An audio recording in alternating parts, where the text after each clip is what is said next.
Hello, everybody. Welcome back to the I Thought to Juice podcast. I am your host, Juice, and I'm here with my co-host, the clueless Nate Robinson to my Jake Paul right hand. What's going on, Nate? Clueless Nate Robinson. Poor guy. I saw that entire fight and it looks so bad. Should I watch the whole thing? Because I only watched the knockout. I don't think I need to watch anything else because that knockout I think showed me enough. But like, was it that much worse for the 2 or 3 minutes beforehand?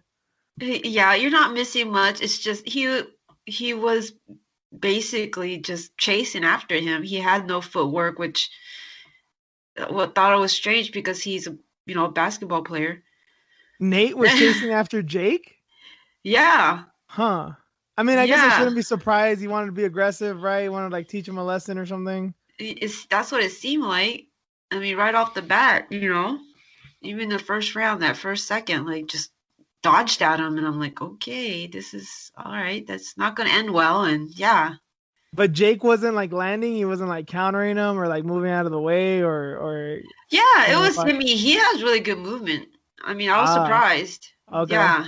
So I mean, sounds like he changed his life for this. Like he's really taking this seriously. So I'm not gonna knock on him. He looked good. He looked decent for a YouTuber. But I just expected more from a professional athlete.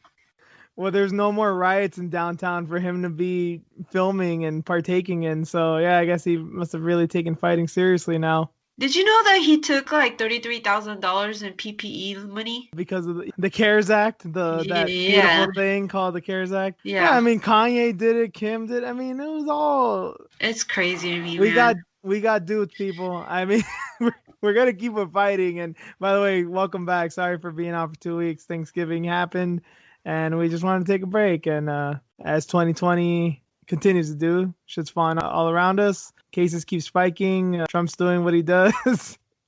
Shit's all fucked up. Iranian nuclear scientists get killed by a machine gun on an exploding Nissan pickup truck. All kinds of crazy shit has happened. But this has all just happened in the past couple of days since we've taken off. But yeah, I did not think a fucking YouTuber and basically basketball legend from what I know having this fucking fight. I loved it because to me, it was like a MMA Twitter renaissance. Like it came back to the Twitter I know and love. I was on it for a couple of hours, which I haven't done in weeks, if not months. It was a fucking great thing, man. That was a fun couple hours there.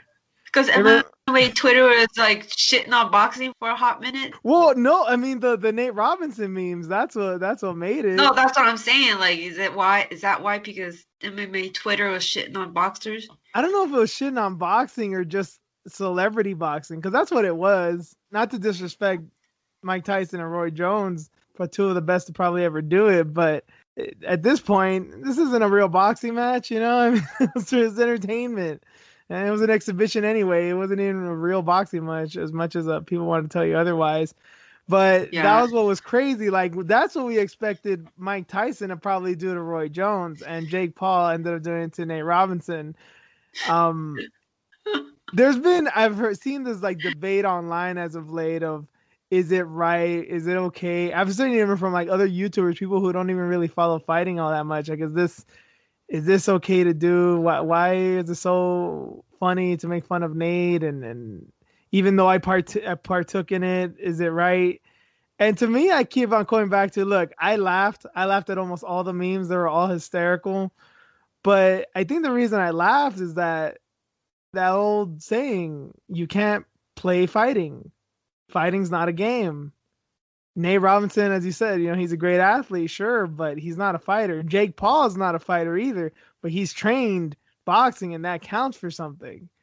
If you want to come in here thinking just because you got some hops and you're really quick, that you're going to be able to beat someone up who actually knows a thing or two about fighting, literally, if it's only a thing or two about boxing, then it's not going to work out for you. It only takes a certain amount of knowledge to, flatten someone. Right. Yeah. So it's, yeah. this whole celebrity boxing stuff that's going to happen now. Now that this fight happened and people are interested in it. Yeah, I guess Triller and Snoop Dogg are going to do something in the future. So, Yeah, we're gonna talk so, about that later. Yeah. so I don't know if there's going to be a potential for Mike Tyson to fight Holyfield, because I guess Holyfield, after watching, Mike Tyson and Roy Jones Jr. go at it, he's like, all right, let's have this fight now. Buster Douglas. Yeah, I saw him. Yeah, he stepped up too. Yeah, because they never had a rematch. I guess that was never discussed or put on the table. So they're like, yeah, let's do it now.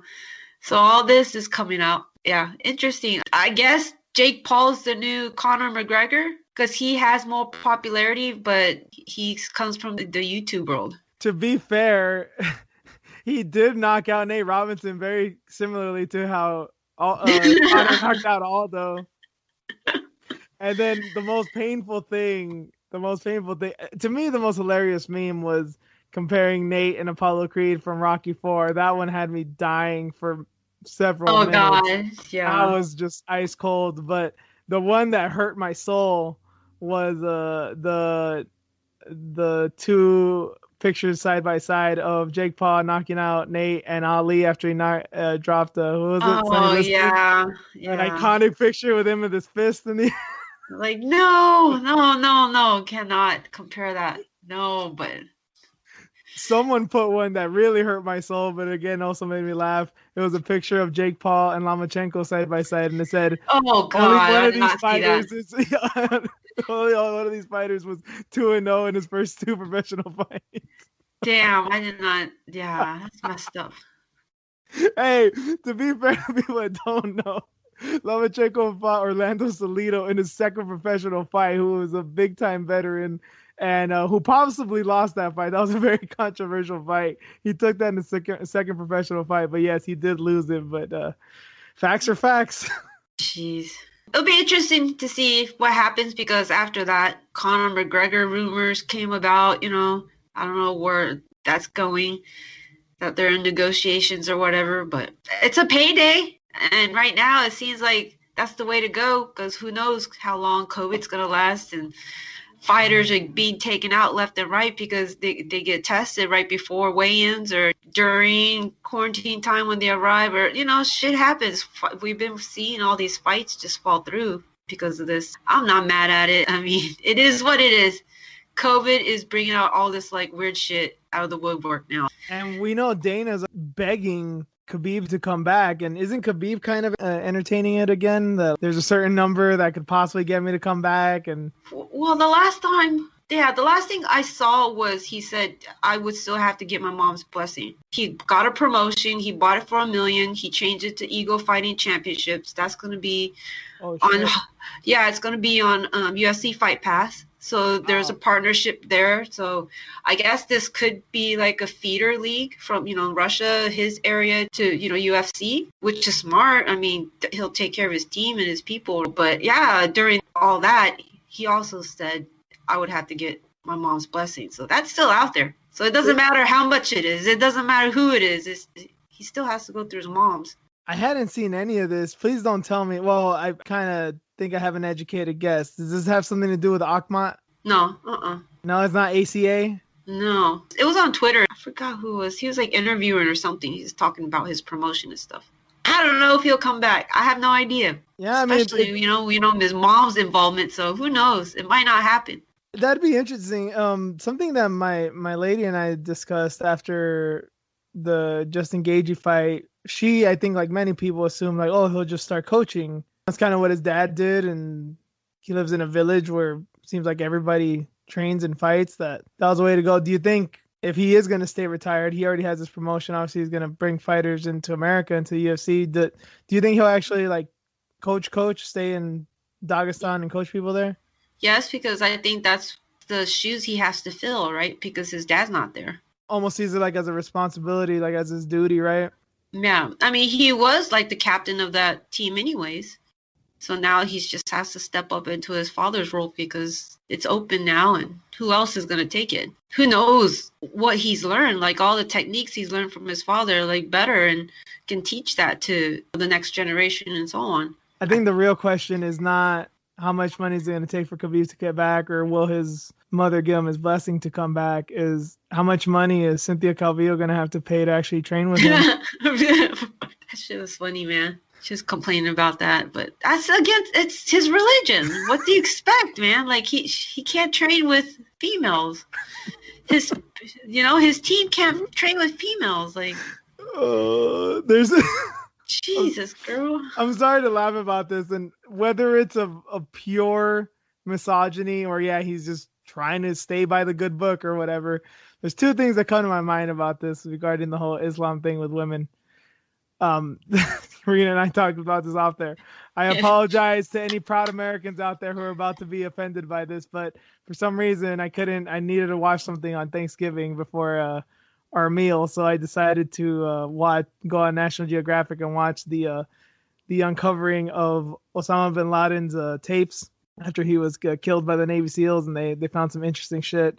And one of the things that actually made me laugh, only because of how horrendous Osama bin Laden is, this is like tame in comparison. I guess he would watch a lot of newsreels of himself. He was very paranoid and obsessed with what Western media had to say about him, so he'd always watch clips of the news talking about him. But whenever there was a female news anchor, he would put like the info menu down. You know, like when you're watching cable, the menu that goes down and like shows you what's coming up next, it blocks the screen. So he would listen to it, but if there was a female talking, he would bring it down so he wouldn't see her. And then I guess once she stopped talking, he would put it back to watch the male anchor or change it. So I would not be surprised if Khabib is in that camp. And the other thing, in a way more morbid sense, but this is a movie, so this is one of those things that could be made up. There's a really good movie. It's really terrible, but in a psychological sense, because it's very raw. There's this movie called Hotel Mumbai that's about the Mumbai terrorist attacks from, I believe, 2009. These group of like 4 or 5 Muslim, very young guys, they're like 20, 19 maybe. They went in this hotel in Mumbai, gigantic hotel, and killed a bunch of people, machine guns and grenades and shit. It was terrible. Really good movie. They did it very well. But there's a scene where they're being led by their imam or whatever, their religious leader, of what to do with the victims. And they just killed a woman, and they were asking to like get their IDs because I guess they wanted hostage and want to know who they killed. And it's like, oh, search her purse, and like, oh, there's nothing here. And then he tells them, oh, look in her bra. And the guy's like, no, I can't do that. Just killed the fucking woman. But God forbid he touches her titties after she's already dead. What the? Yeah. But that's the thing. Like, you know, I don't know for a fact that's the thing that happened when that brutal tragedy happened. I don't know. But it's a thing I can actually see happening. Like, oh, no, that's forbidden. God forbid. Kill the infidel. Don't you dare touch their titties. Even in death. Yeah, but gotta stick by the book, man. Right? Like, what the fuck? Okay. Priorities, people. But thank you guys for joining us. That's kind of going to be our intro from now on, is just a slight rewind of the weeks past, because as we mentioned in our last show, there's going to be a bit of a reformatting. So that's kind of what you can expect from here on out. We're going to get straight into the preview for this weekend's card of UFC 256, and then we're going to stay on with the headlines and matchups and our new segment as always. Let's jump right in with the preview of UFC 256.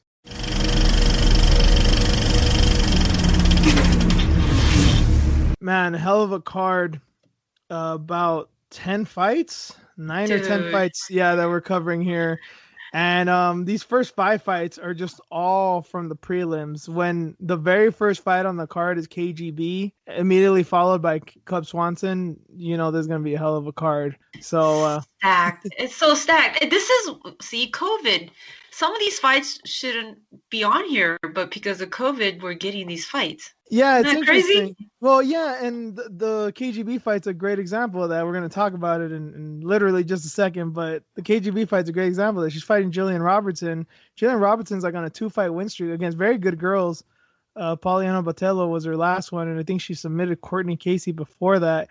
KGB's on a 3-fight losing streak, but they're very tight, close fights that she barely lost. And in the Lauren Murphy fight, she should have definitely won. So you're having someone who's on a skid, on a losing skid, next to someone who's on a winning skid, but it actually just makes sense. It makes sense for both fighters. Yeah.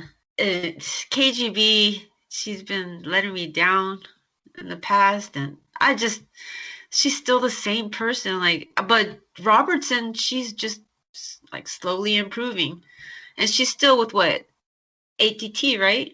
Last I heard. Yeah, with Thomas. So yeah, that's a force, man. I don't know about picking KGB this time around. I reached out to her a few weeks ago to see if there was anything on the docket, and she told me nothing as of yet. It was maybe like 2 or 3 weeks ago. So I think this is a very last minute booking here. I probably talked to her maybe a few days before they actually booked it, or maybe she just didn't want to say anything. But yeah, I get you. I get you. I agree with you, except for the picking against KGB, because I don't know. Part of me still won't allow me to do that, I think. But I get what you're saying about Robertson. She is getting better. I mean, her last loss was against Barber. That was a very bad TKO loss on her part. And yeah, it's 2-fight winning streak, submission of Casey, and I don't remember if she submitted Botelho, but I remember she looked pretty good in it. And Botelho's no slouch. So I don't know if she's gonna be the favorite or the dog in this one, but you gotta like her chances. But yeah, I know it's probably against my better judgment, but I will mark out for KGB. I still don't think, like, I had my trepidations with the Roxy fight because I know what kind of fighter Roxy is. It's not just that I like her. I know how she tends to perform, so I knew that was going to be a close fight. And I think she overperformed in that fight too, so good on her. But I think we can see the KGB of old, and especially that it's not too long after the Roxy fight. The Roxy fight was what, 2 months ago, 3 months ago? I think she can get some. She still has some wind in her sails, and I think she can pull through here. So I'm going for a KGB on this one. Someone on the show's got to do it. So you're officially going with Robertson? Yo, you're a good man. Yeah, I'm a Mark, I admit. But... no, but seriously, I do believe that she's got something here. I don't think it's gonna be, would I be all that surprised? Not really, because I like Robertson, but I still think she's got something in the tank. I think it's just been a rough stretch for her. It happens. But yeah, moving on from that, Cub Swanson is fighting Daniel Pineda. I didn't remember his fight too much, Daniel Pineda's fight. I guess he TKO'd Gilbert Burns a few months back. Yeah. And I totally forgot. I knew he was like a veteran. He came in from PFL. This is just wild. I forgot that his fights in PFL basically didn't count because he had multiple tests with elevated testosterone. So yeah, I wasn't aware this was a thing with Pineda. So yeah, they got him off of a drug suspension basically. The UFC did, but yeah, he's a very exciting fighter, obviously. And going against Cub Swanson, it should be great. I felt like Cub Swanson fought not too long ago. Apparently, his last fight was beating Flat Earth Kron last year. Yeah, it's been a while. Yeah, and then he was on like a horrible losing streak. But if you're gonna beat someone, it better be Kron, especially after no school would touch you. They thought you were a fucking leper because God forbid you whooped the ass of a Gracie, God. which he did. Yes. I don't know about this one, man. Oh man, again, I'm marking out for Cub here. I can't go against this fucking cheater. I can't. But he's good, I can admit. I know, right? It sucks. Talented. Yes, and God, I love Cub. Man, are they trying to punish him? I'm like, fuck. Of course, yeah. I'm gonna be the same and mark out Cub. Yeah, I got a feeling about this one. I don't want to go all out and say this is going to be like the Do Ho Choi fight because I don't think any fight could ever be as crazy as that. But he might have like a similar anger in him. Like he'll probably be the underdog in this one too. And he'll probably like, nah, I got to show this kid what's up. Even though he's probably has as much fights as Cub. He's got like 27 fights or something. But still, he's got one fight in the UFC and he was cheating not like a year ago. So let's see. I'm sure Swanson's not going to take kindly to that. He doesn't seem like that type of person that's cool with that. So yeah, gotta bring the old dog back. I think he's still there. He kind of brought it out with Ron. Yeah, well, they have history too. But Well, maybe with this guy being a cheater, that would like just spark something. I don't know. well, yeah, with Kron, it seemed like he kind of wanted to school him, and yeah, in this Yeah, case, I don't know if he's gonna want to school him or punish him, but I think one of those will happen. just win, man. That's all. Yeah.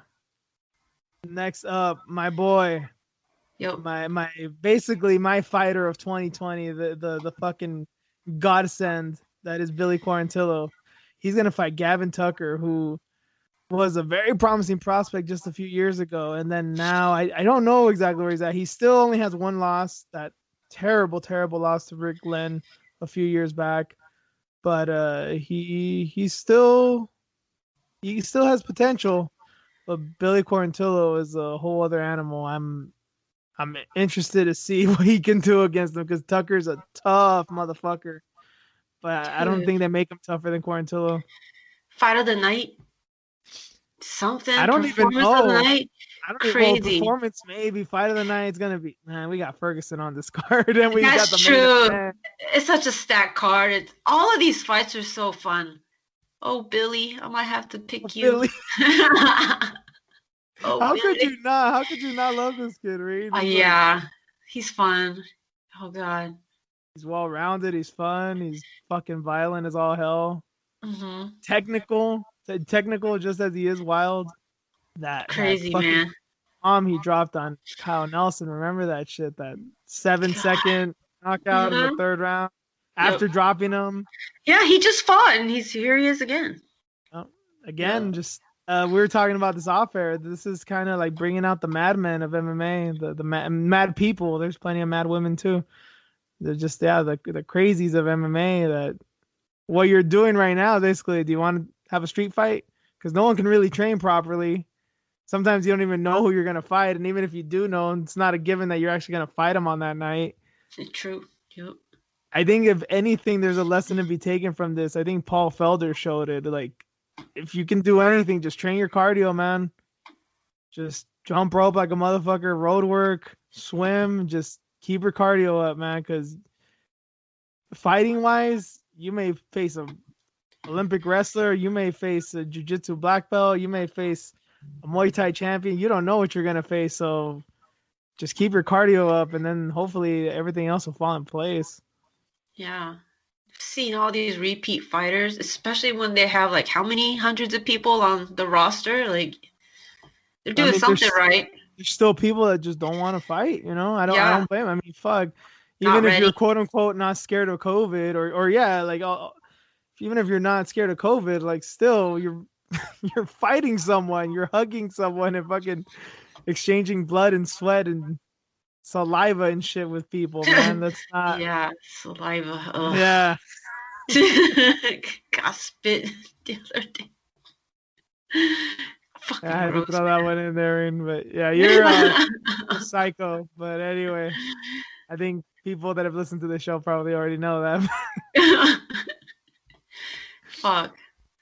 Yeah, but this is gonna be wild. And Quarantillo has seen like one of those. I think he's only fought once or twice during this time, but clearly he wants to make a name for himself. And if he can take out Tucker the way he did Kyle Nelson, man, the sky's the limit for this kid. Again, I think a lot of these are gonna be Mark ass picks, but Quarantillo I think is the real deal. I think he's a legit contender very, very soon. So I got to pick him here.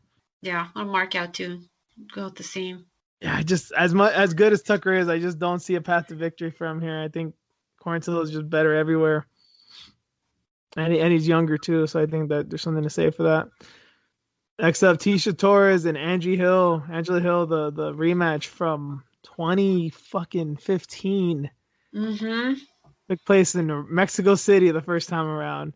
It was boring as all hell, but not expecting that for this one. We were talking about potential fight of the night with Quarantillo, but this one has potential too. I mean, Angela had a fight of the night with Michelle Waterson in her last fight. Mm-hmm. Tecia beat the dog shit out of Brianna Van Buren, which I almost forgot. I saw a picture of her today. I forgot she was preggo, so congrats to Brianna on that. She's 6 months pregnant. I didn't know. I saw that. I was like, fuck you too. Just seems like everybody's getting pregnant or married or some shit because of COVID. I mean, who Yeah. knows how long it's gonna last? So I mean, might as well get it, get it out of her system or get it out of the way. She's still young, so she has like time to like come back and everything. Yeah, Yeah. rematch though. Angie Hill, Tisha Torres. I mean, Angie's not that fighter anymore. She's evolved so much from back in the day. I mean, she like had to work hard at it too. Yeah, Angie's not that fighter, but here's the thing. Tisha fought a odd fight that time. And it was a smart route to Hmm. grapple Angie, who had like no wrestling back then whatsoever. She did what she had to do to win, especially at elevation. You know, Hmm. you you had your work cut out for you, so I get it. I don't think she's gonna go this way. Even if she wanted to go that way, Angie's got pretty good defense now, so I don't think it's gonna work out for her. But what Tisha did against Van Buren, Yeah. yeah, Van Buren was young and maybe wasn't ready for that, but she looked like the Tisha of old. That was like the Tisha that fought Rose Namajunas back in Invicta. That was the berserker Tisha. That was the Tisha I loved because she was just a maniac. She was just blitzing people. Um, she really was a tiny tornado. That name was fucking perfect for her back then. And that's kind of what she looked like against Van Buren. So if this is just gonna be a straight kickboxing match, holy shit, this is gonna be dynamite. Hmm. Hmm. Yeah. Yeah. Torres only like really got beat by top competition, so in the past, and she was on that long skid as well. And man, but I love Angie. I want to mark out. I want to mark out on Angie. You know what? I'm gonna go with Tisha, and maybe it's a marking out on my pick. Although I do love Angie, and I should probably get one of her shirts like very soon. Who, Give her a couple. Angie's? Yeah, if she still has them, I Yeah. haven't checked lately. Yeah, for They're real. all That's cool. true. They're way better than AOC shirts, but anyway. Tax the Uh, rich. Oh no, God. don't worry. You guys can make fun of our shirts when they finally come out. But yeah, What are you sorry gonna be AOC. like charging them 50 something? Oh Good man. Lord, man. Don't worry, our ass will be on the fucking skillet soon enough, but you have to throw that one in there. I hope this is a straight kickboxing match, but I don't know. I think we've been seeing in the quarantine with pandemic and stuff, people have gotten better. Some people have gotten worse, but more people have gotten better than not.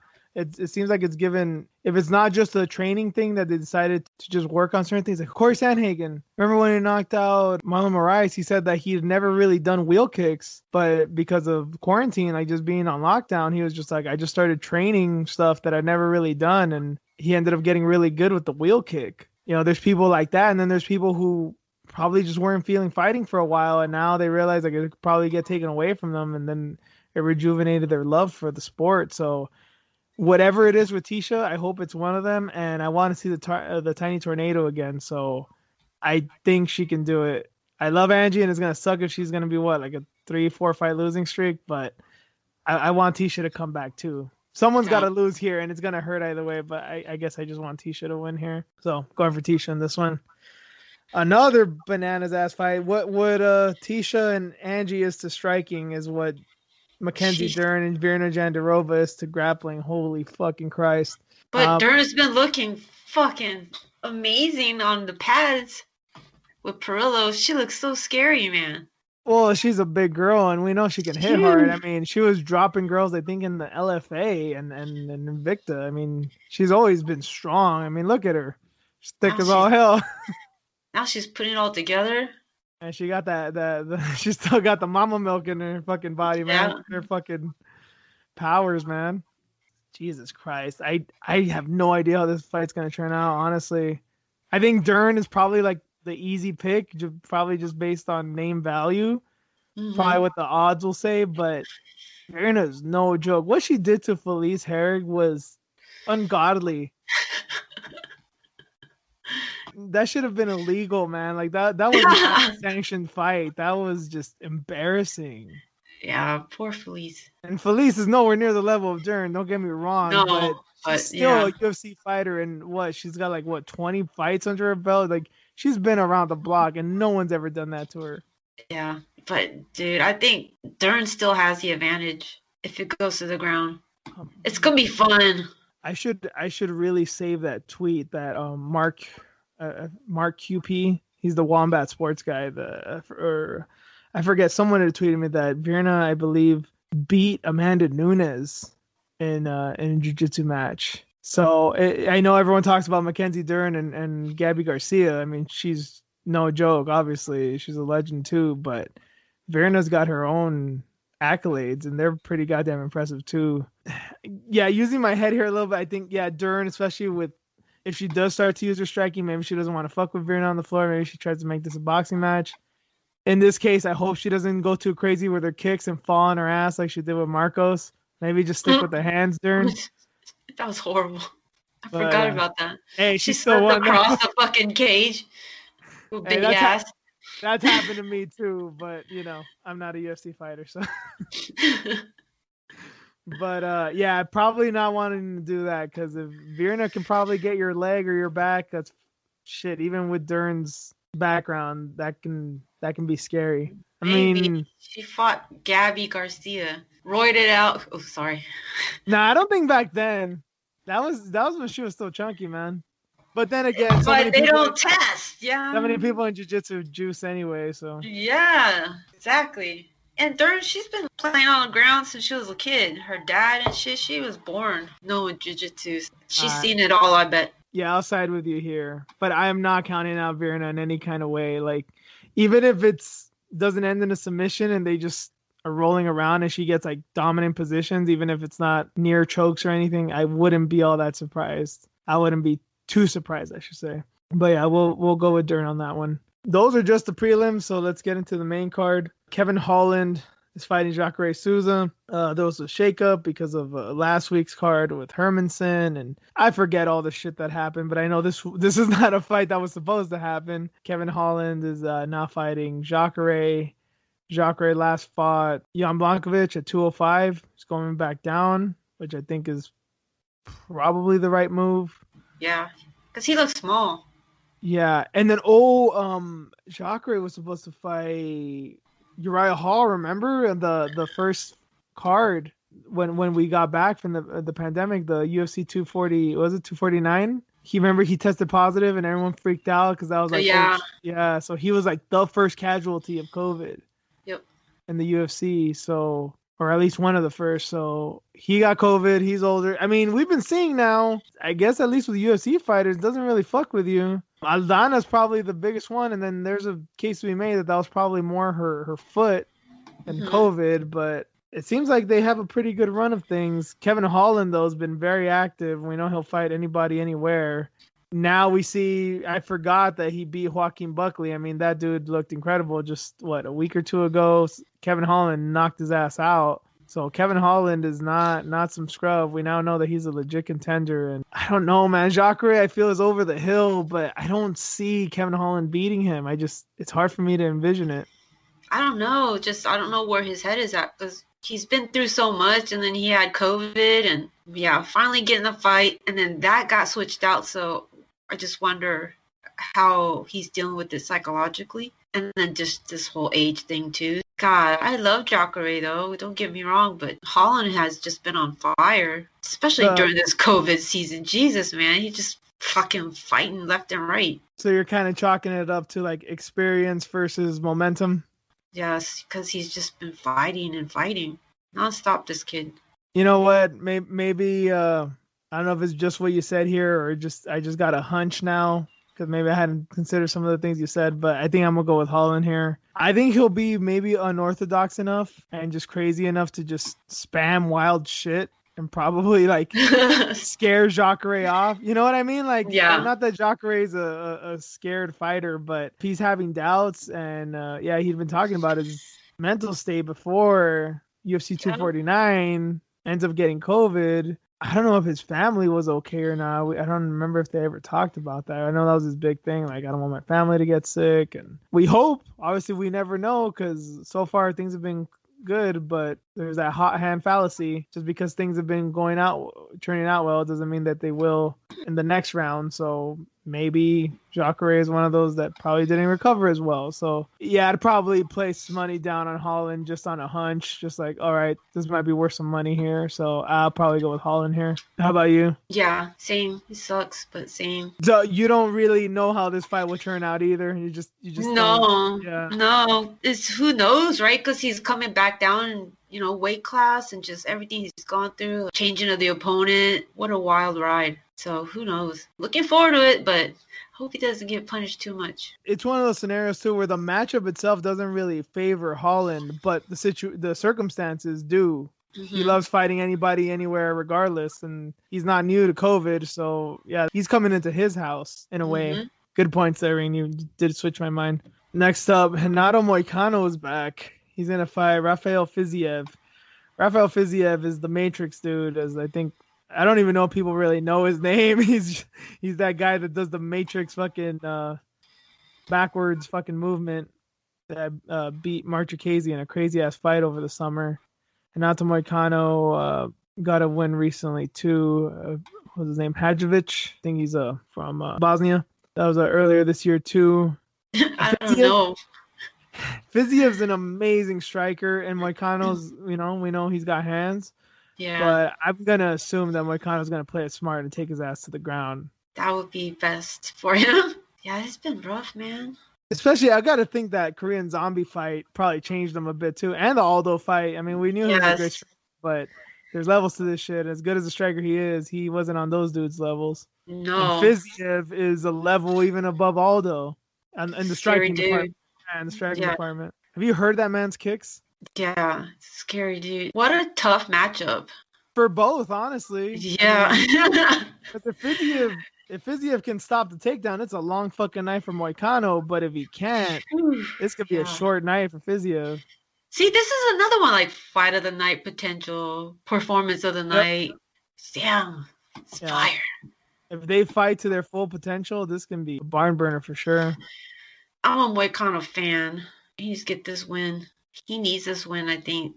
Kind of bounce back, right? Well, he bounced back with a win in his last fight. But yeah, against Hadzovic, probably doesn't say much. He needs this one. Yeah. Oh, yeah, I forgot. That was that one fight where he, freaked out, where he, got all mad after the fight. Remember he started talking shit after he choked him out? Yeah.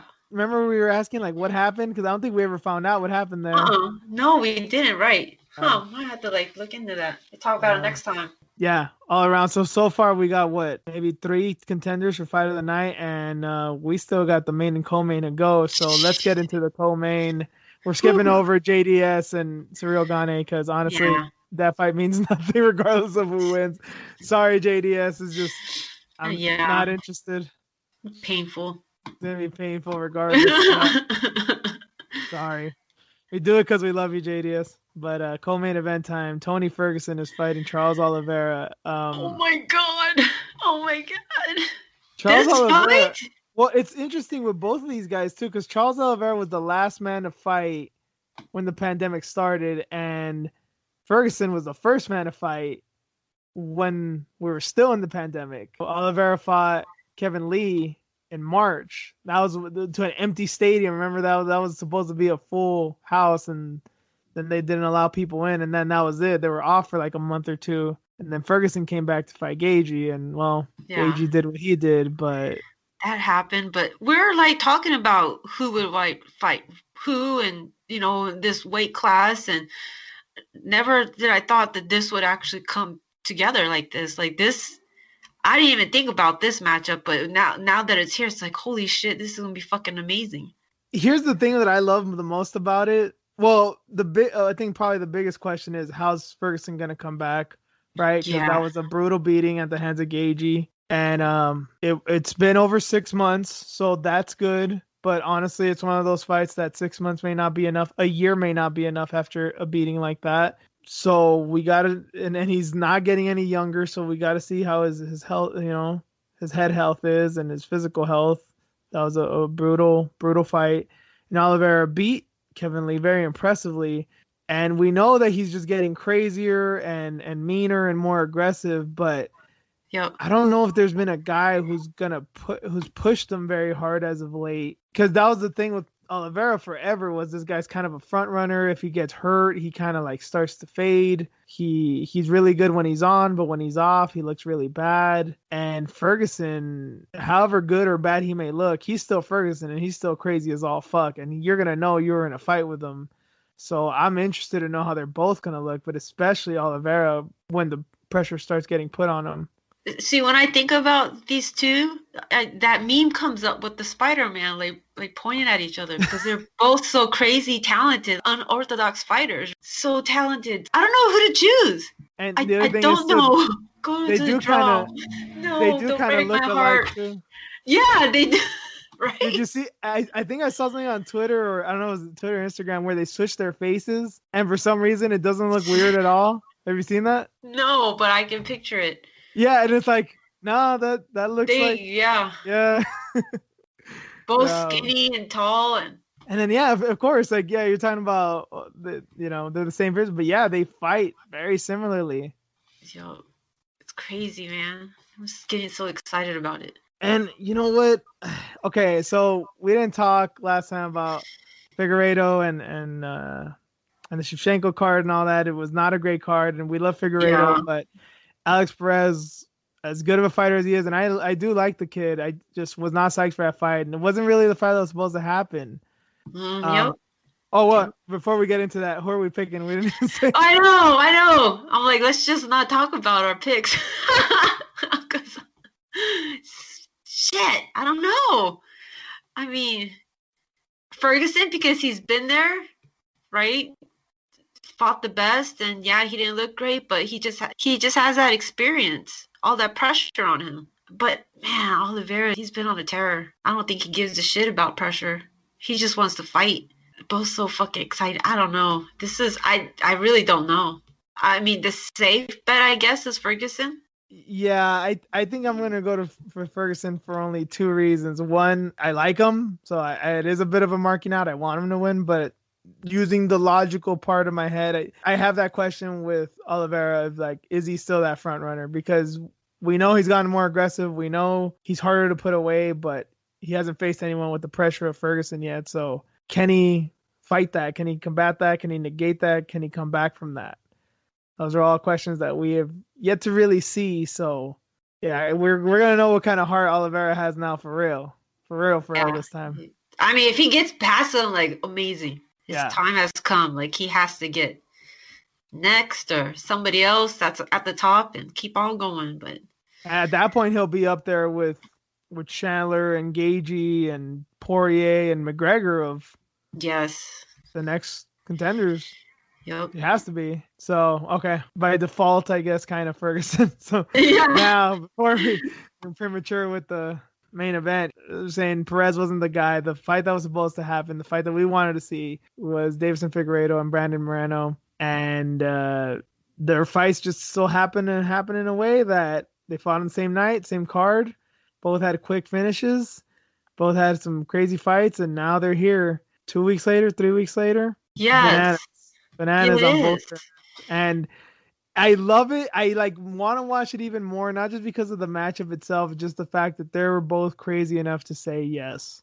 Right? Because Figgy that night, after he defended the belt, he's like, I'll take the fight. Because they ask him that night? I believe so. I think on the press conference maybe, but yeah, I mean, yeah. Mad yeah, man.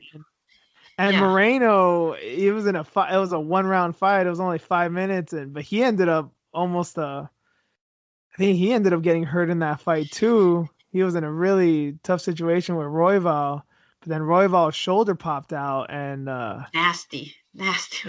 Shit. man, just the fact that he fought Royval and came out with no stitches and no, you know what I mean, no head trauma, well, no real big head trauma anyway. Man, these guys are wild, man, and this is why this fight is so amazing. Is that these are who these guys are, and now they're gonna put them against each other. And I know it's not wise to pick against Figueiredo because he's a madman, and I know I tend to pick against my people. But Moreno's special, man. He warms my heart. He's the only guy. I swear to God, Reen, he's the only Mexican fighter that I've seen. I had this with Cain Velasquez earlier.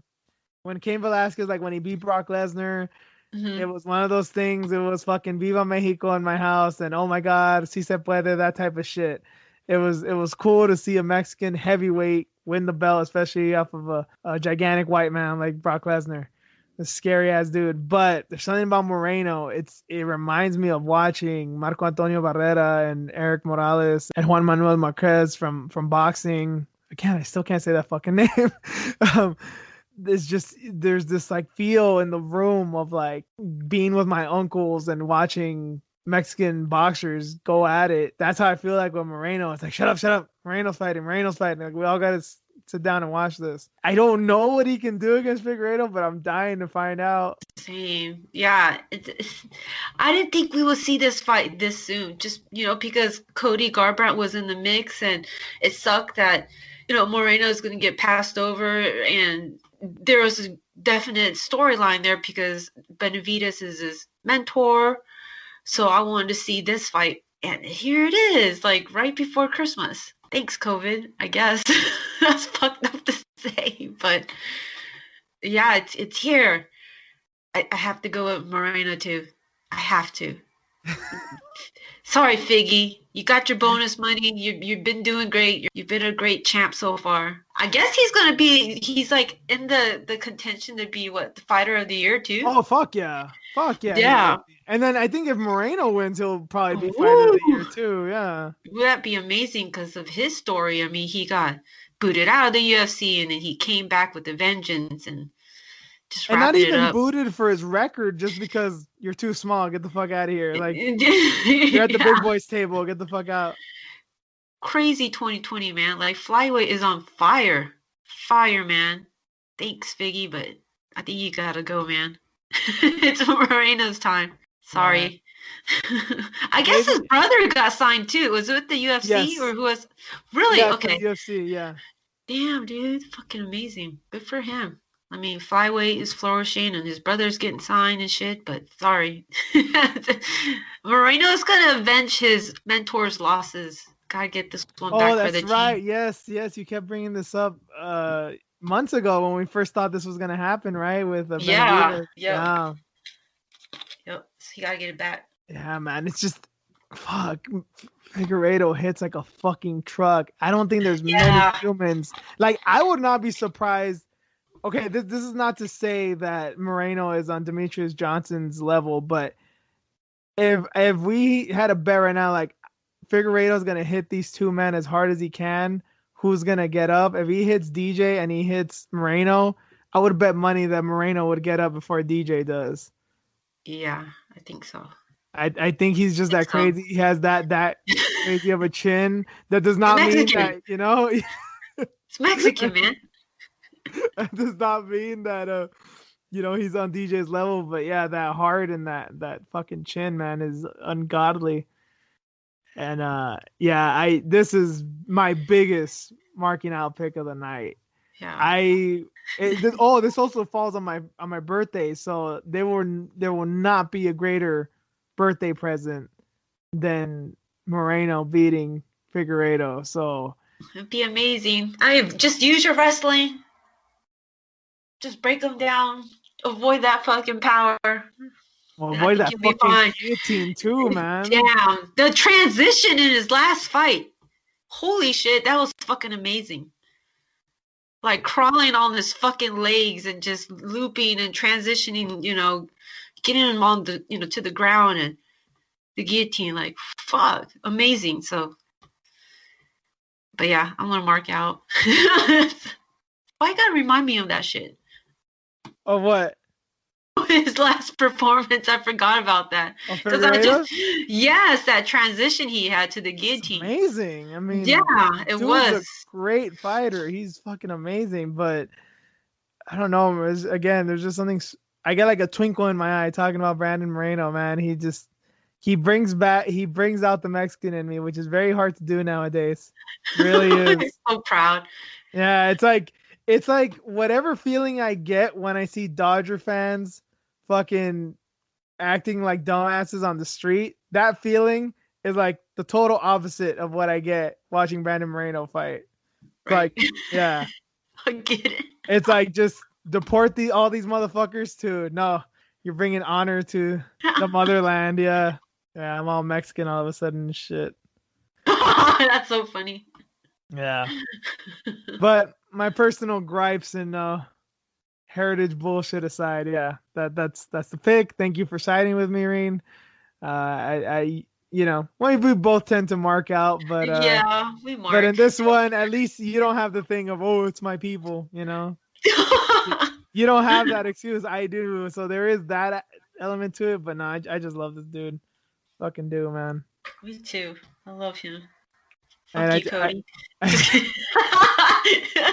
I'm glad that you barely brought him up too, because to me he wasn't worthy of this conversation, man. I mean, God, he's nobody at this division. I'd love to see him. Yes. I mean, win, lose, or draw. I think he should fight Moreno next, and then especially if Moreno loses, he should fight Moreno next. I want to see if he could take him on, and then he could fight Figgy. That Then would be he would have amazing. earned it for me. Right. Yep, get his ass beat. I mean, we don't know if he could make weight. That's the problem that happened with TJ. Well, and much to TJ's point, I mean, he made the weight, but he got knocked out in 30 seconds. Right. I think TJ has got a better chin than Cody anyway, and Cody had problems at 135. Yeah, so not looking good. I mean, if you're looking at it overall, right, for him, so like, just sit your ass down, be quiet. Let the little guys fight it out. Right. That's UFC 256. Spent damn near the whole first hour of this shit talking about it. So it's so sad, man. And then shit, especially remember what this was supposed to be: Nunes Anderson, then Jan Sterling, and it doesn't even matter anymore. Those are great fights. It would have been. I mean, imagine it would have been those fights along with this one. Jesus Christ! I mean, one of the best UFC cards ever. Right. But even without him, this is still an amazing card. Yeah, it's stacked from like start to finish. Like if we would have had those other fights, it wouldn't be this heavy. Yeah, probably not. Yeah. Again, KGB's the first fight. Moreno's the last fight. Best birthday present, honestly, in a while. My last birthday when a UFC card happened was Conor knocking out Aldo. I wouldn't necessarily root for that one, but that is something that happened. Whenever December 12th happens, remember that day? Yes, I do, bitch. That was my birthday. Just turned 26. Long time ago. But anyway, that's enough with the preview. Get into some headlines.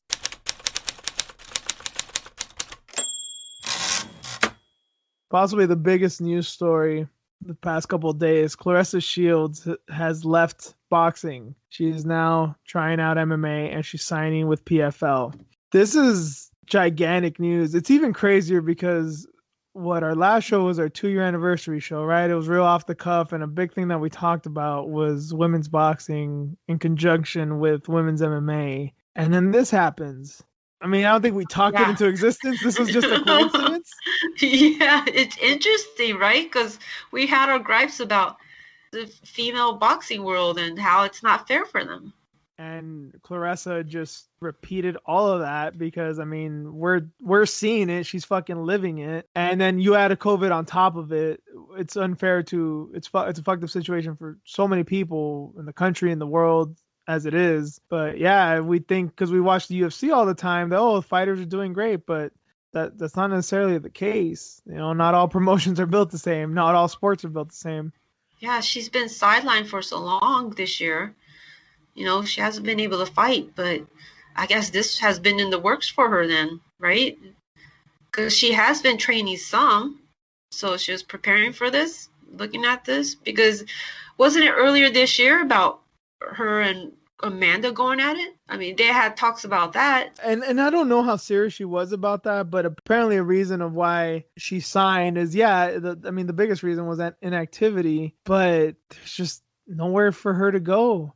And then I'd been seeing articles and tweets a lot of how promoters really didn't want to touch her. Was it a prejudice thing because she's black or because she's outspoken or both? Yeah, she's hard to deal with and everything. Yeah. Like, what? Like, because she talks shit, but the men do it. Yeah, there's that issue too. And then that's what I'm wondering about now. I think this can be a very bad idea because I saw her post the other day. She's like, training wrestling. It was hard, but it was fun. It was great. Obviously, she's just getting her ass kicked right now. There's no other way around it. Yeah.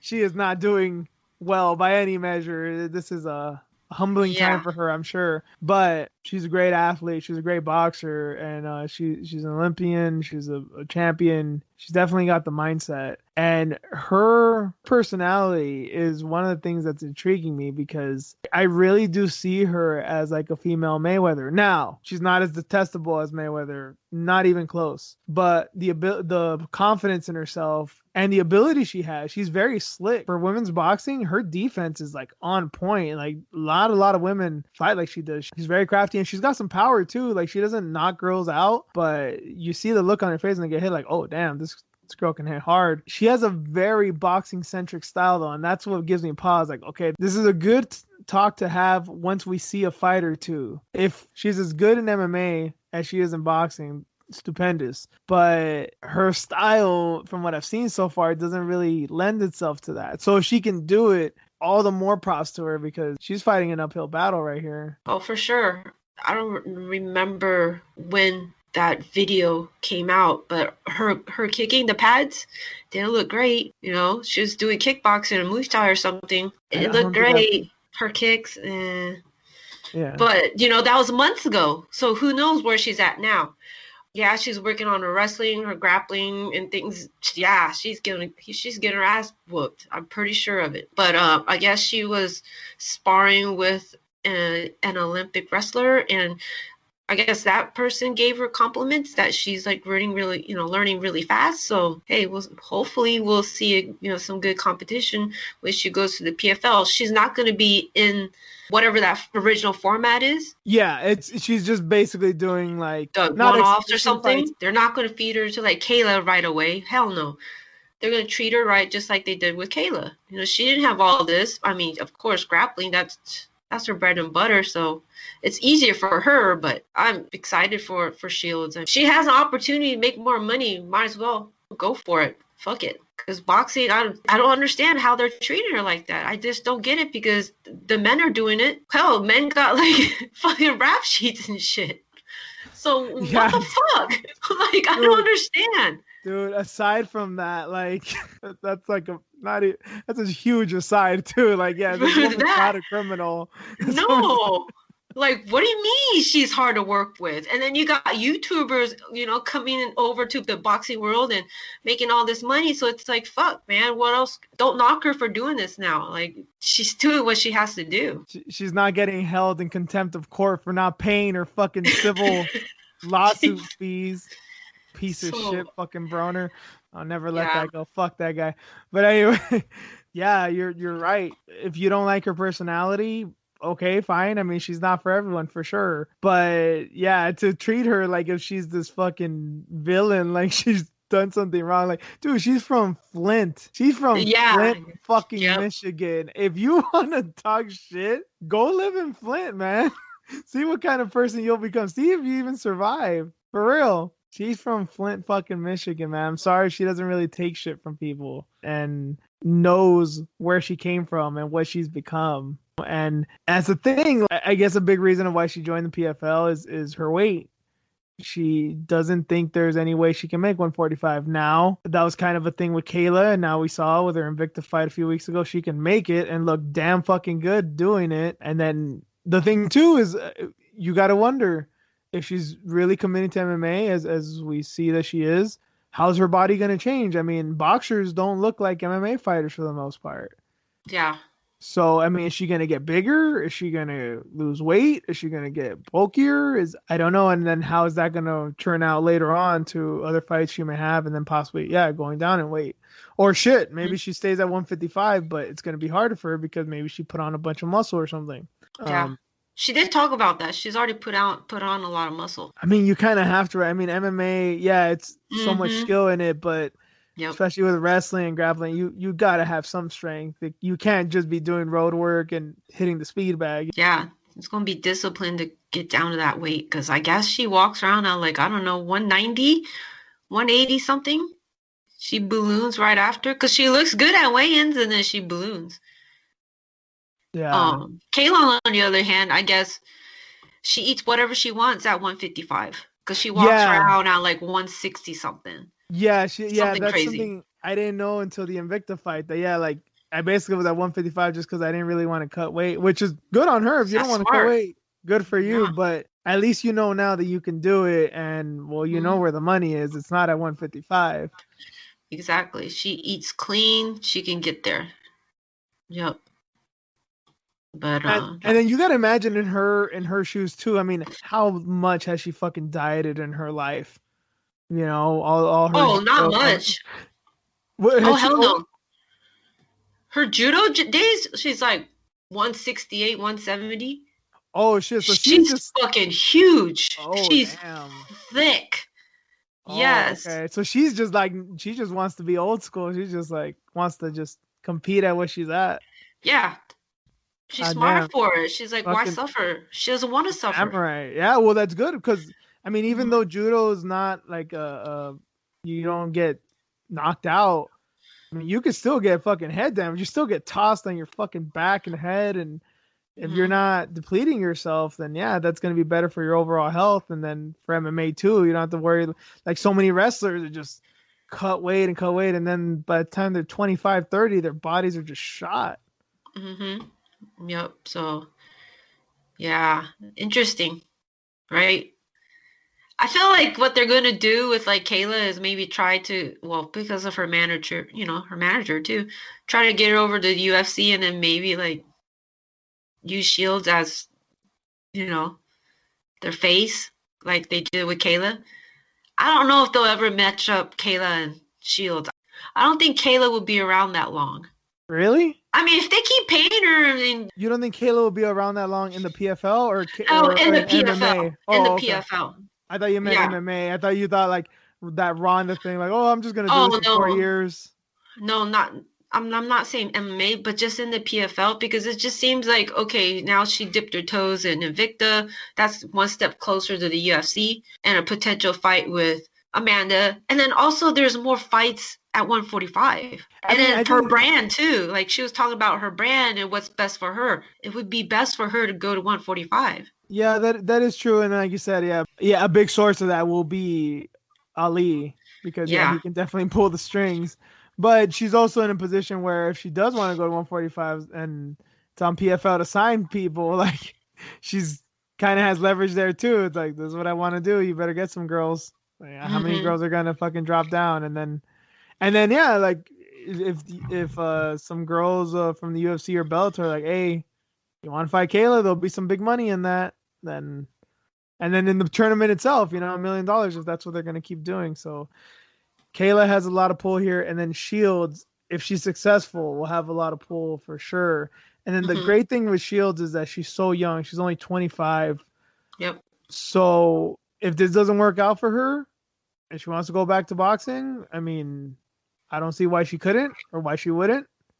Amanda Serrano is doing both things, and then again, even if she does fail, even if she fails miserably, even if she gets like CM punked in her first fight, props to her, man. She'll be the only like high level boxer to do this. Like, okay, you're gonna love this, Rain. Bring up Holly Holm again, but Holly Holm was essentially done with boxing when she joined MMA, and she'd done kickboxing too. So like, it wasn't like she'd only known boxing. She was essentially done with boxing. There was nothing really else for her to do when she decided to join MMA, decided to start training in MMA. Shields she's only has 10 fights. She has much more that she can do, but she's basically doing it in not even the prime of her career. She's gonna switch it up, and she is possibly it's between her and Katie Taylor, the number one female on the planet. Most people think that she is number one pound for pound on the women's side. So for her to just let go of all that to try this, props to her, man. Even if she gets her ass kicked in embarrassing fashion, you know, Floyd Mayweather can't say that.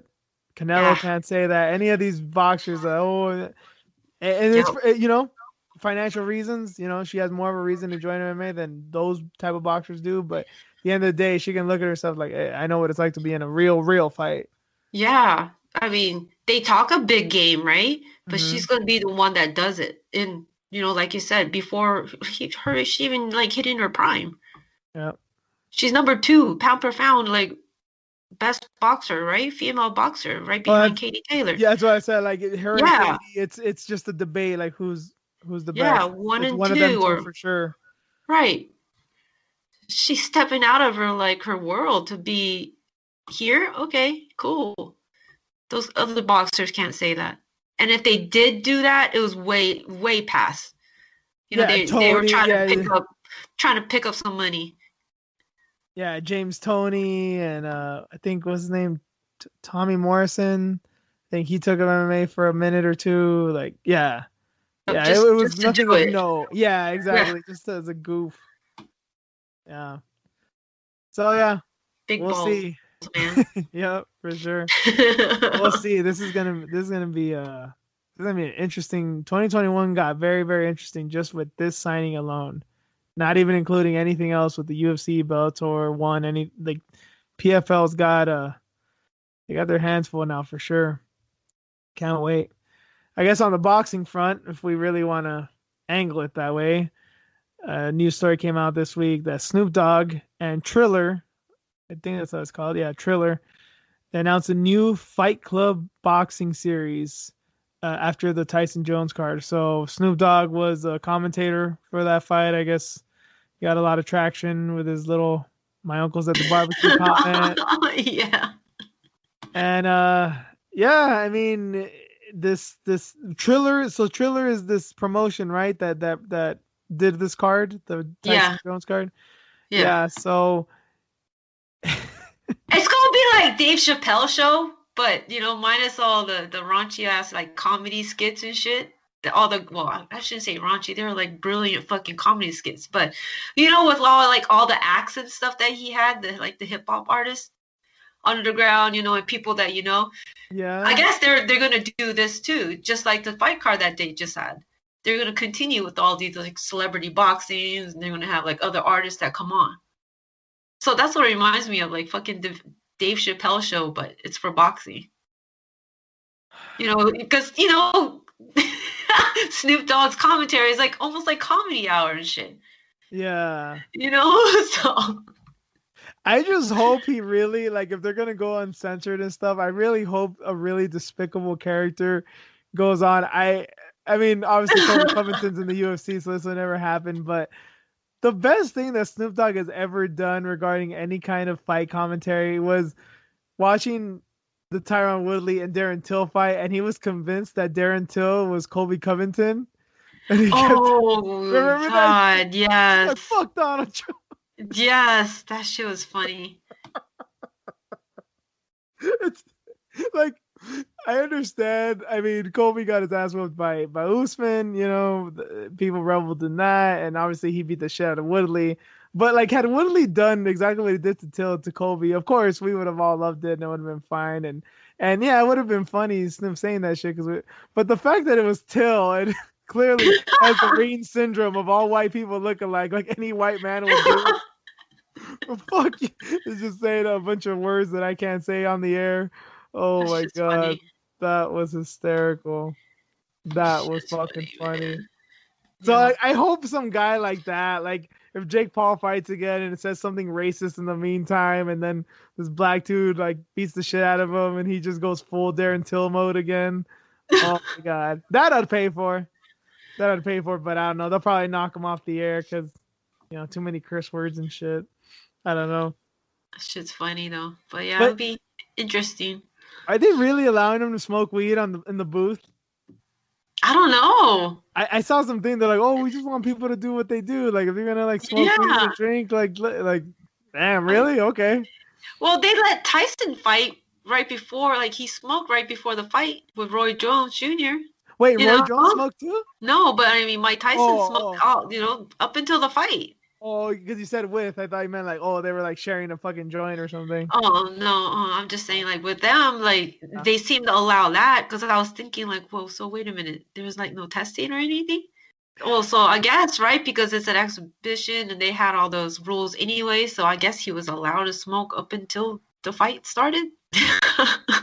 It's a good thing and a bad thing, I think. it brings more eyes to combat sports. It seems like combat sports is where it's at right now. It's working. You know, it's not like the NFL. Like you have to quarantine the entire fucking team. Somebody's gonna step up and fight if somebody drops out. So it's a safer bet. And here is another promotion or potential promotion that's gonna kick off because of COVID. And it looks like it's already worked because they already tested the waters out. You know what's interesting about this too is that, yeah, we're kind of talking about it jokingly, but there is a real possibility, maybe not a good possibility, but a real possibility that this can actually become a decent promotion. It does, because they're doing all these freak show and celebrity fights doesn't mean that they'll stay that way. They could very well not be interested in signing the Lomachenkos and the Katie Taylors and the Errol Spences of the boxing world, nor do I think they have the money, but maybe they sign some local talent. Maybe they sign these amateurs, you know, that are looking to become pro. Maybe they sign these prospects that for some reason Top Rank and Premier Boxing champions overlooked, and shit, maybe they have some undercards where some of these guys show out and they can actually like build a star or two and then actually become like a legit boxing promotion. It happens. Crazier shit has happened. They've done it with MMA. I mean, look at like Ryzen. Say what you want about Ryzen. Like, it is respected, but they have their freak show fights too. Mm-hmm. Yeah, you never know if they change the game for like female fighters too, right? What if they end up like signing some of these female fighters and just giving them what they want? Like what we were talking about with Zuffa Boxing a few weeks back. Yeah. True, yeah. The rounds across the board, like same amount of time and more money. Yeah, I don't know who's in charge of this. I should do some more investigating on this. I have no idea who's involved in this, but supposedly got like 1 million buys. Yeah. And so if they can invest this money wisely, maybe they can make something of it. We'll see. Yeah, stack another Tyson fight. I mean, if they are serious about that Holyfield fight, like stack that up again and see what happens. Like get Jake Paul in there again, or Logan Paul, whoever, whichever Paul, they both fight, right? Man, I wonder if Jake just watching his brother beat the shit out of dudes off the street long enough just gave him that extra oomph, you know, to land that right hand on Nate and like, my brother can do it, I can do it too. Seriously. I got the fist of fury too. Damn, dude. And his 20 million followers. God, 20 million people follow that dude. So if he keeps doing that, it's like, shit, how big can they be? What else can we see with this? Hopefully not that bullshit with, you know, that 500-pound man and that female fighter, the bantamweight. Hopefully not shit like that, but. Well, since you brought it up, I don't even know how we can talk about this and like, oh, new story came out. But I mean, this is something that happened. Russia, right? It had to be Russia. Yes, Russia had to do it. Somebody was thinking it, I guess, and Russia had to do it. A 529-pound man fought a 139-pound woman and got the shit kicked out of him. Now, that's the good news. Thank God this lady was not hurt. But right, considering... Jesus. Yeah, considering he was like using his weight on her. Yeah, like he was really trying to wail on her. I mean, yes, as much as he could. Up against the fence and shit. Did you see that shit? I was disgusted. Like, you are just using all your fucking weight. I saw a few I think it was just highlights. I don't know if I actually saw the whole thing. I don't know how long that thing lasted. Dude, I watched the whole thing. Jesus, Reed. I know. What kind of feminist are you? Well, I wanted to see what would happen. I'm like, how the hell did this guy even like make it across the platform without losing it? Like huffing and puffing, like he was moving around. The girl had some footwork for sure, and I think that's what did him in for real. Right? And then just like it held up. The cage held up. I've seen the cage break in fights. Yeah. Dudes getting slammed. This with guy like middleweights and shit. Yeah. Right? This guy, it didn't break. Fucking Brock Lesnar fought Overeem, but this guy was basically the size of Brock Lesnar and Overeem. Well, I guess a good story out of this is that he's going to try his best to live a healthier life because he got his ass whooped. Did you see that? Wait, did he actually say that? Yeah, I guess it's like changes outlook on life. Yeah. So good for him. Get your ass kicked by a girl, change your life. Well, I guess it should, right? I mean, If That's he's not still just gonna healthy. be if he's still just gonna be a fat fuck after getting his ass kicked by a girl, like, yeah, you probably should just give up. Yeah, again, all props to that girl. I mean, obviously, fuck, she's got more balls than me. I wouldn't fight that guy, and I'm. Fuck no. Fuck It's like that. it's the thing. Like, can I beat him? Sure, but if I don't, I'm gonna die because he'll Right. fall on me and break my fucking spine. That's too much on me, Like, I can man. knock him out, and on his way down, he falls on my ass, and then fuck, that's it. I'm Yeah, paraplegic. breaks your ankle or something and you're out because he fell on you. Jesus, man. Oh man, God bless that woman. But yeah, I guess Marc Goddard was disgusted by it and sets the sport back and all that. And sure, he's right about all that. But Yes. it's Russia. But Leave it alone, what can bro. you do? It's fucking Yeah. Russia, man. They have a Chechen dictator that lives nearby too, so I mean, what can you do? Magomed Bibulatov is still hot on my ass. Don't worry. That yeah, don't worry about it. That's like the least of their worries, man. Like, good on that girl. And hey, if she beat a guy's ass so bad that he's changing his life, man, she should get a bonus for that too. Right? In the Dana, world. sign her, Dana. You signed some girl who fought some dude out of a Best Buy, man. Why not sign this girl? Right? Do it, Dana. That happened. In other headlines, Leon Edwards and Khamzat Chimaev is off due to COVID. Jeff Neal and Wonder Boy is the new main event for the December 19th card, the last card of the year. First of all, Neal and Wonder Boy, fight that we were salivating over a few weeks ago. Awesome that it's the main event. I guess it's scheduled for 5 rounds, so both of those guys deserve it. But obviously, Edwards and Chimaev falling off is very sad. And for once, Reen, I don't have any kind of feeling about Leon Edwards. I just like shitting on the dude, but It's fucking tragedy, dude. The fucking tragedy that, remember, Charles Oliveira and Kevin Lee was not meant to be the final fight of in the whole pandemic thing. The UFC was trying to soldier on. It was supposed to be Leon Edwards and Tyron Woodley, which we now well know Leon Edwards would have mopped the fucking floor with Woodley, and he would have for sure probably been the number one contender if that had happened. He would have been a hero of some kind. He would have been like that dude. Yeah. He would have made his like name off of him. And just COVID had to happen. He could have beat Woodley possibly worse than Covington. No lie. Yes. And then COVID happened, and then a big thing, he didn't want to fly, right? He's like, why the fuck am I gonna risk my life? Right. Shit. And then at the end of the year, in the last fucking card of the year, he signs on the dotted line and he fucking gets it. Against a guy he didn't even want to fight, by the way, that they fucking strong-armed him too. How horrible is that story, man? Like, he like played it right the entire time. He didn't want to get sick. He didn't want to travel. You know, he's just going to stay put, see what happens, watch all these fights, you know, happen right before him, and then gets forced into this bullshit fight. They can't show up. And people are shitting on him again. This is so bad that even Dominic Cruz and Ian McCall could be like, damn, bro, you got it bad. You got a raw deal, man. Like, no lie. Oh, shit. You're right, man. You're probably right. There's not many people that those two dudes can say that about, but that's a bad fucking deal, man. Dude, he got removed from the rankings.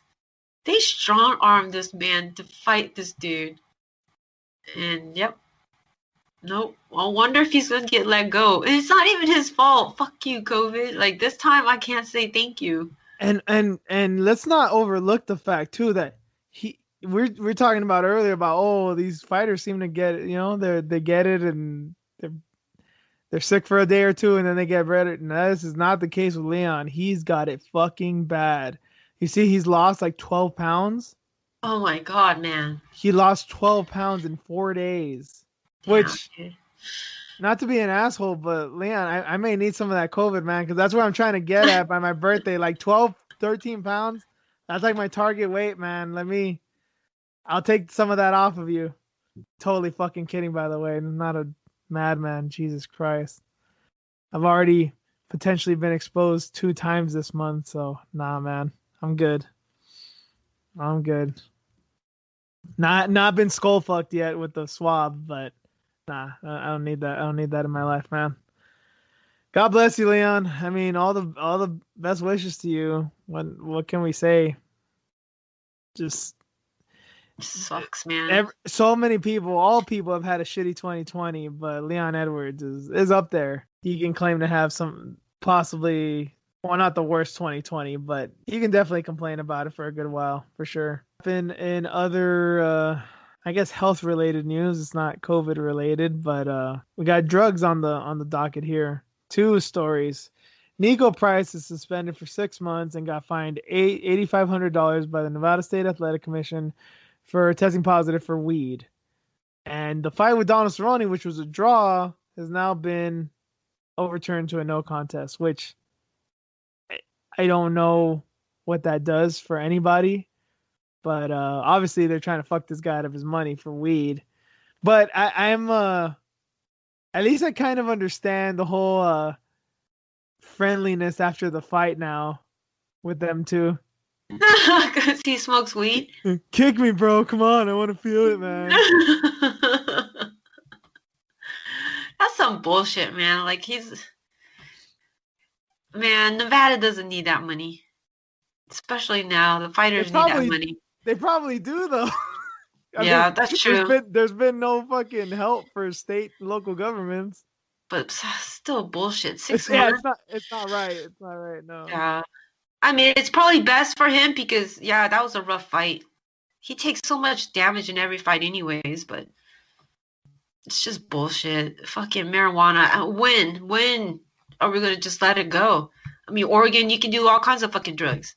But if you get caught, like, not wearing a mask, like, you know, you're going to get fined. So shit's fucked up, you know, during this COVID era. They need to look at this, especially right now, because all these different states are turning, you know, they're changing their laws regarding marijuana. So they need to look at this too. I'm not defending the Nevada Commission nor any commission that's like this, because I think they all kind of follow their guidelines. But I think it's similar to smoking weed in the workplace. Okay, we live in Cali, weed's legal here. You can't smoke at work, and I understand fighting is not like working at fucking Walgreens, but I think they see it possibly as a liability. I do not advocate for fighters fighting high, like Nick Diaz, Takanori Gomi, which that was overboard. Yeah, like I don't think you should be able to fucking do a bong rip and fucking go right out to your walkout music and fight. I think the reason they do this is probably for liability issues. Like, okay, God forbid someone gets seriously hurt or possibly killed, and they find out he was on weed. Like, well, why weren't you testing him? How could you let a man who was impaired fight? Had he not been on this substance, maybe he would have been able to see that kick. They would have stopped the fight sooner or something like that. You know what I mean? Like, I think that's possibly why they do it, but I don't know much about the thresholds and all that to know how safe or unsafe this is. Yeah. Well, it seems like for him, he needs it because it probably does settle him down. So I think maybe they should look at this on like a case by case basis and be like, okay, why do you actually take it? Okay, we get it because of your personality. Like, we see that on television. We can put two and two together. It probably does calm your ass down. So maybe that's what needs to happen, like a little bit more education on it. And then just levels, like where are they at right before fights? You know, where are they at with like weigh-ins? You know, what level of THC do they have in their body? Maybe like help them along, but it's not a steroid. You know, it's not on the same level, so something's got to change. It's just so stupid. They got to do something with it. I mean, didn't like what's his face say that? What's his name? What does Shop call him? The Golden Snitch. He even doesn't think it's you know, he thinks it's stupid too. Marijuana is just so primitive. Like, why? Yeah, and then this one in particular doesn't seem to have nothing to do with USADA, but I think USADA has busted people for weed. Calvillo, right? Or I know Calvillo was one of them, but I don't know if it was because of her, because of USADA, or because of Nevada. Yeah. So I mean, if USADA is saying it, then they need to work together or something. I don't know. It's just so stupid, I think, though. It doesn't do anything with your performance. I don't think. Unless you're Nick Diaz. Yeah. And apparently you can just go plot a motherfuckers like it's nobody's business. He's fucking high every day, so it's like it's just him.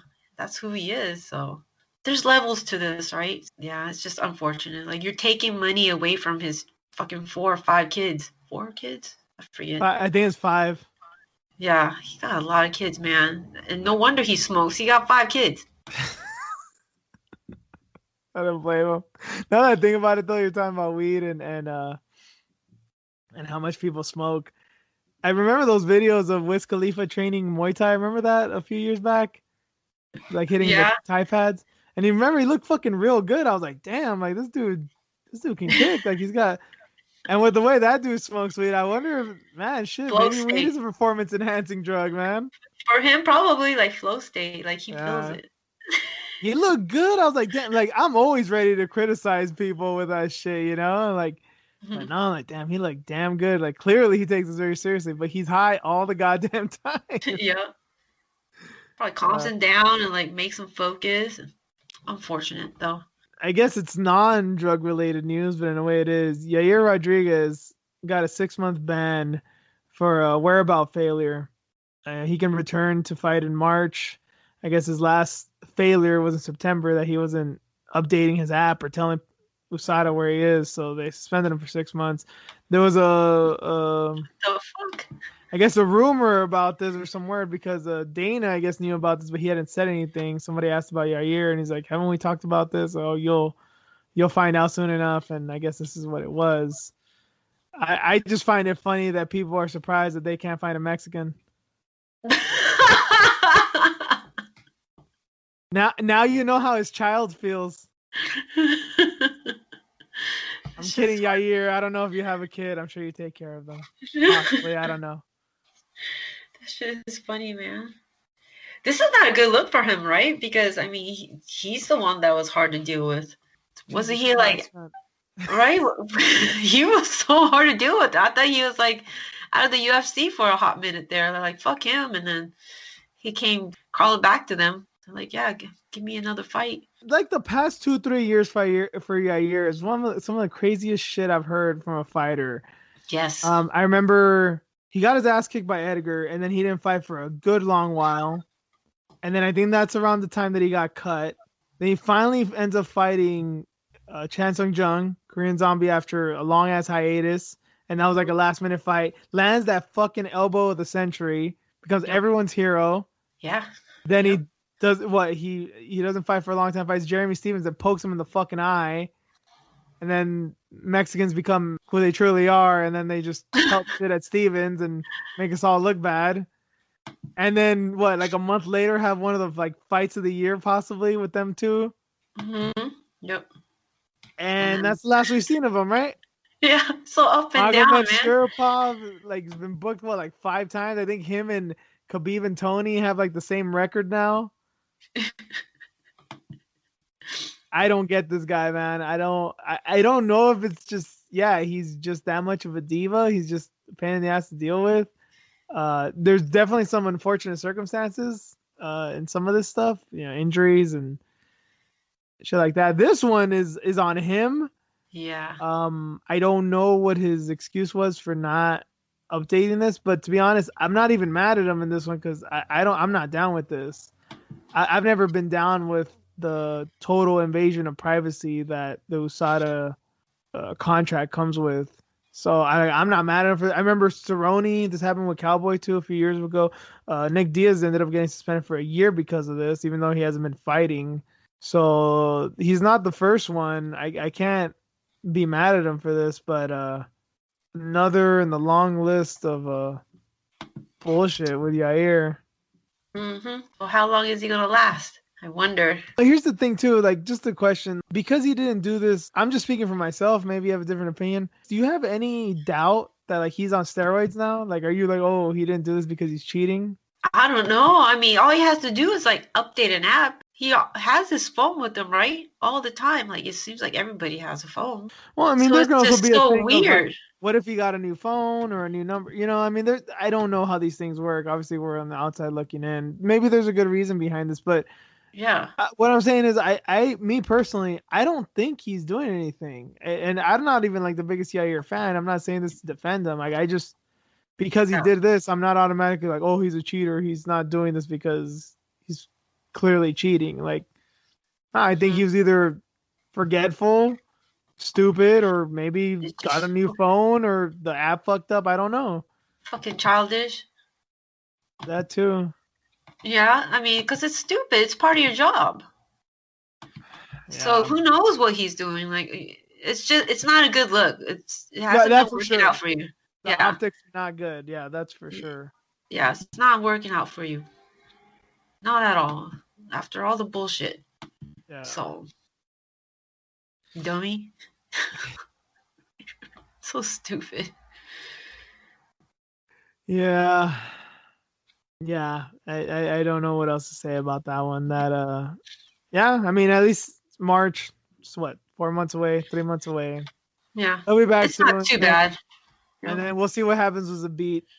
Hopefully this fight can just happen in 2021. Maybe even hopefully with people in the crowd, and everyone will be happy. And it'll turn out to be as great a fight as we think it might. Yeah, well, Yeah. Mark Henry isn't like a big shit talker, but I guess he was talking shit about him. I forgot what he said, About but Yair, yeah, Zabit is also one of his boys, so yeah, of yeah. course. Yeah, so he's not happy with it. Yeah, so that does it for headlines. Let's get into some matchups.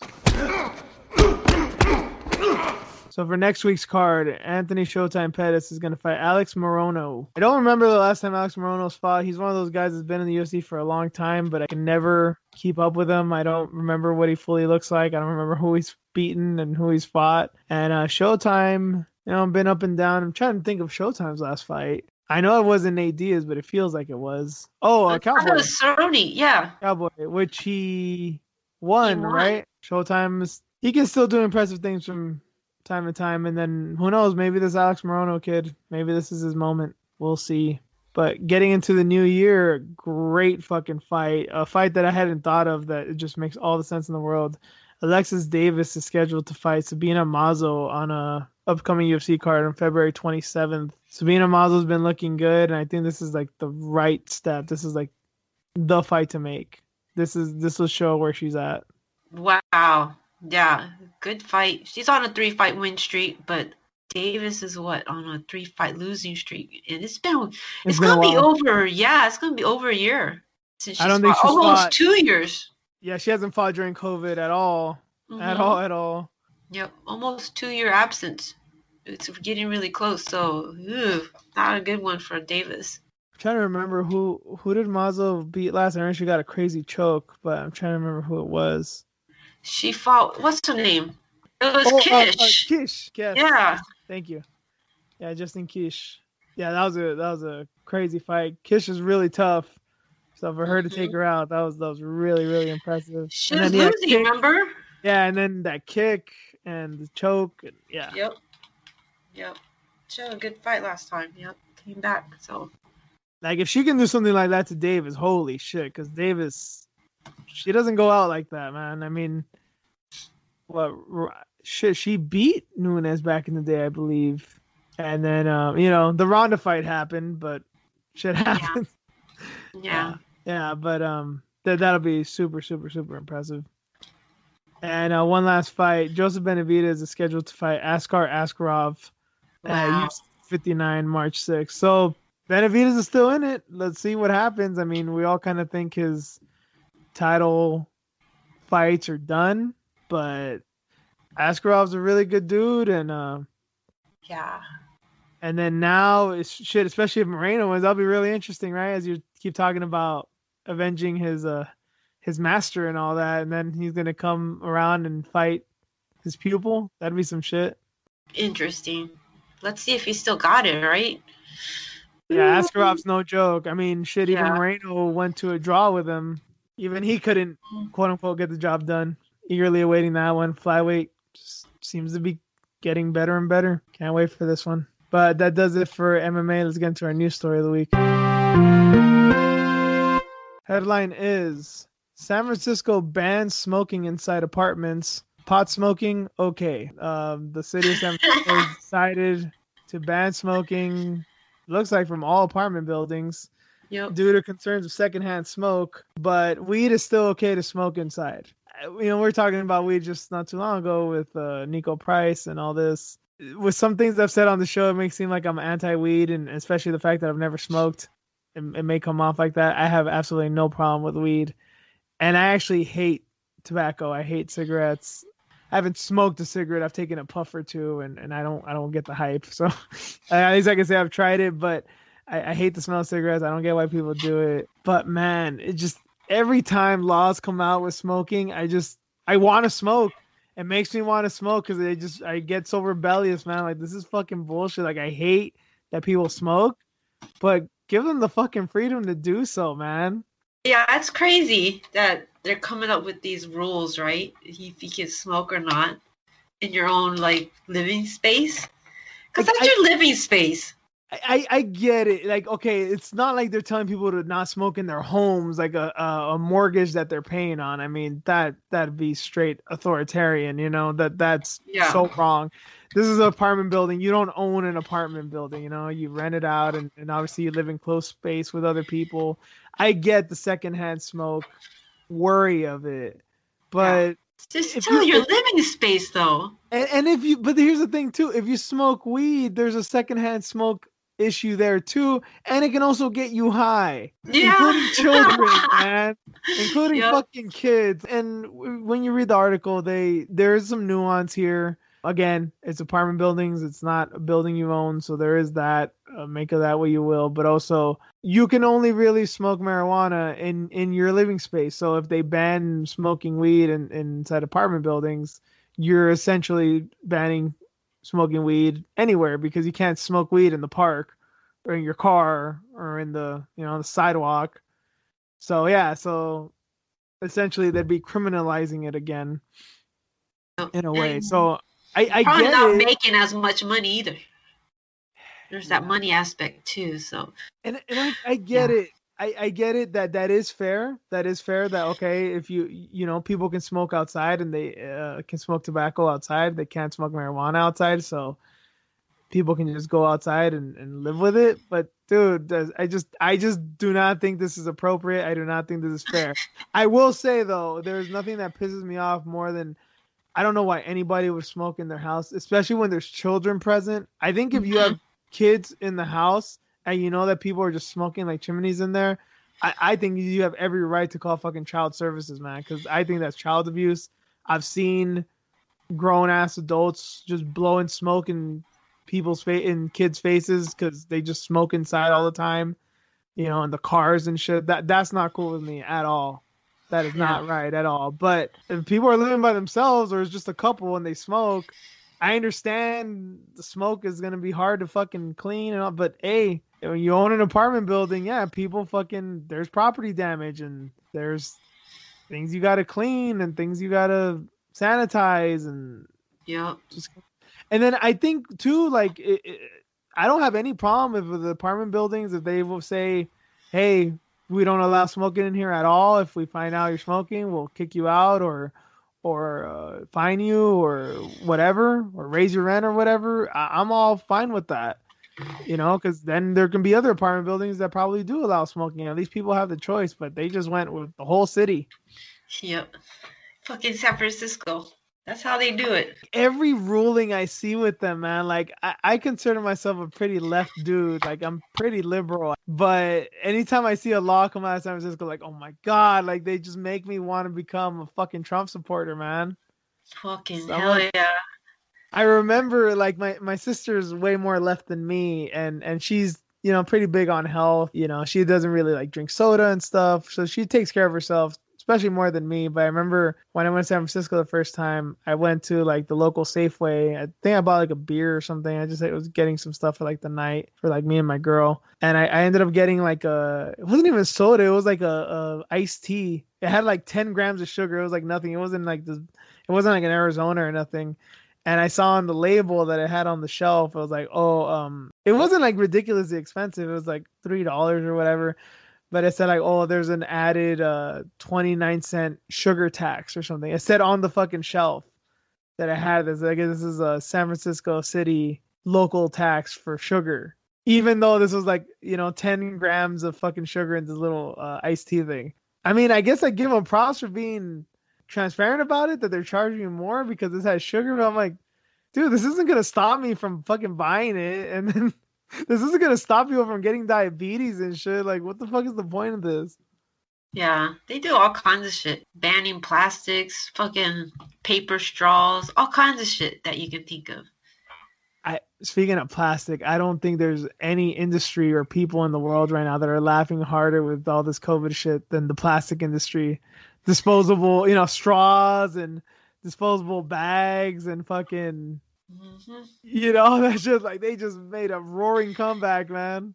Yep, back in the news again, but can't stop it. Good old San Francisco, though. And then here's the thing, I don't know. I mean, I guess with this, they have to allow smoking inside, but there's some cities around where I live. I don't know if there's a thing with you, Reen, but there's several cities where supposedly you can't smoke in the city. Damn, really? Yeah, there's a city, Burbank, here, like 10 miles from where I live. I remember there's a movie theater there. My brother and my nephew went to go see a movie once. And my brother doesn't even really smoke at the time. I don't think he maybe smoked 1 or 2 cigarettes a day. And he wanted to have a smoke before he went in. I was like, all right, we'll go and like buy tickets in the meantime. And then he comes after me like a minute later. I was like, damn, you're done smoking? He's like, no, I couldn't smoke. I was like, why not? And he was like by some parking lot. Some guys, I guess they live in some nearby apartments. Like, oh, just let you know, you can't smoke. They'll fine you. Like, you can't smoke. They're like, here? They're like, no, like in the city. I was like, what? I remember in New York too, they're doing this thing that you couldn't smoke and walk because there was like a lingering secondhand smoke. Yeah, because like, oh, what if you're behind someone and you're getting all that secondhand smoke? It's like, well, then fucking walk faster or move to the side, you idiot. Right. That's the kind of shit where I'm like, okay, cities are banning smoking even outside, and now San Francisco's banning smoking inside. Cedric the Entertainer had a great bit about this at the Kings of Comedy like 20 years ago. Like, man, you got to leave Earth if you want to smoke now. It's true, man. It's like, fuck. Again, if you want to kill yourself, go right ahead. That's no business of mine, man. Again, as long as you're not blowing it in your kid's face, I don't have a problem with it. Damn. Too much control, man. Just trying to control everything. It's ridiculous. And that's a topic for another day, though, right? There's seems to be daily talks about controlling and all this with COVID and all and whatnot. Starting again, shutdowns. Our sympathies for anyone who may be affected by this, especially here in California. I know we have some listeners here in the state, but if you're in New York or any of these big cities, I'm sure it'll happen. I hope at the very least, if you guys have some time to listen to this, we provide some entertainment, some laughs. But thank you guys for joining us. Hope you enjoyed it. Hope you liked this new format. We'll see where it goes. It went around the same time as we usually do, but this is also a really stacked card. So let us know what you think. You can always get at us online. I'm at Twitter and Instagram at juice_MMA. Reen? Fox with you on Instagram and Twitter. And of course, you can also hit up the show at @FoxWithJuice, also on Twitter and Instagram. Like, rate, subscribe, retweet, whatever. Breaker, iTunes, Spotify, SoundCloud, we're everywhere podcasts are. So follow us where you wish. Thank you for listening, and we'll catch you all next week. Later. See ya.